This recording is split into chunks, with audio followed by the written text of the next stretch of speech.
So now I'm nosing the jaune and the yellow chartreuse side by side here. You may be able to tell on the video that there's a slight, this is the yellow chartreuse here that I'm indicating. This is the Izarra Jaune. There's a slightly deeper yellow on the Izarra Jaune. What I'm getting from the chartreuse is almost like I don't want to call it an artificial yellow, but it's almost more of like a turmericy saffrony yellow.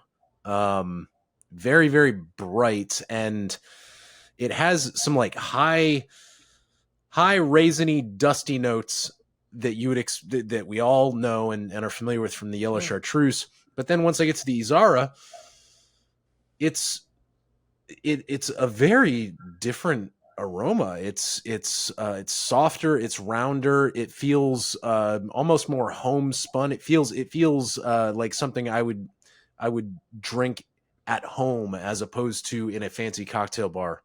It feels more It's more rustic. Gotta be craft. the honey. I would It's use got to the be the word, honey. it's more craft. One Chartreuse is more quote unquote industrial. I mean, I'm going to be killed for that word. But the Zara is more local. You know, it's Yeah. more it's you feel the honey, the saffron, the citrus immediately.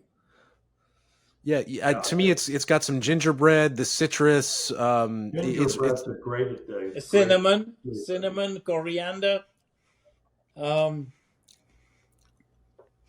yeah, wow, yeah, very very different from the yellow chartreuse, and I feel like you know all cards out on the table. We know a couple of things about the difference between green and yellow chartreuse.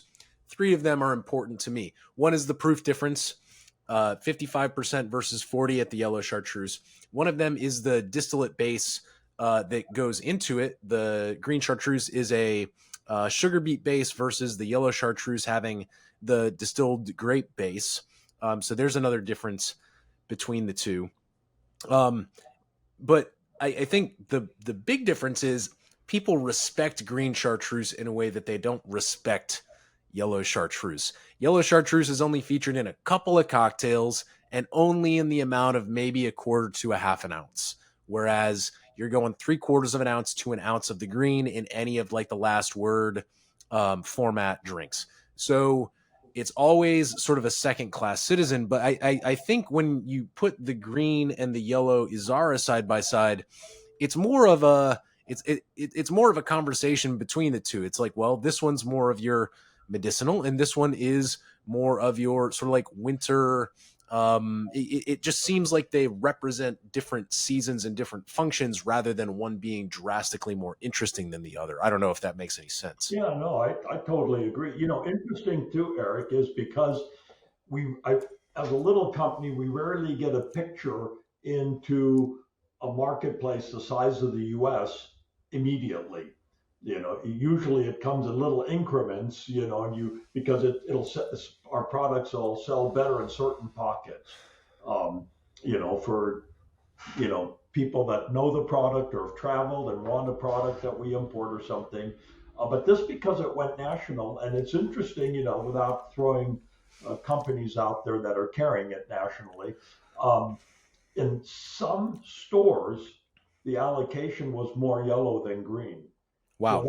it's a large company that took it national, and they have data that we would never have our hands on. So they have data on what yellow chartreuse did in their stores when they could get it, what green chartreuse did when they could get it.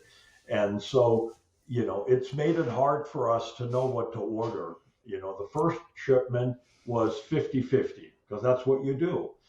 And it wasn't huge, so it sold out. The second shipment, I go, well, we're certainly going to sell a lot more green than yellow.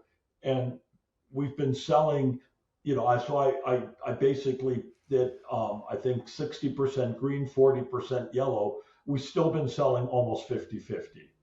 And, and I don't have any basis yet from the full rotation, right? Once, product comes in, goes to distributors, goes to retailers or bars, gets used, and you get a second order. Really, by third orders from our distributors, we get an indication that, oh, not only are they filling their pipeline, but the product's selling and people are buying it. And then you start really kind of seeing. But I totally agree. I mean, both of these are delightful. I mean, we're just tasting them straight on their own, no cocktail, nothing. Not even like Alain said, out of the freezer. I can only imagine how great the honey would be out of the freezer. Oh, I'm sure. You know?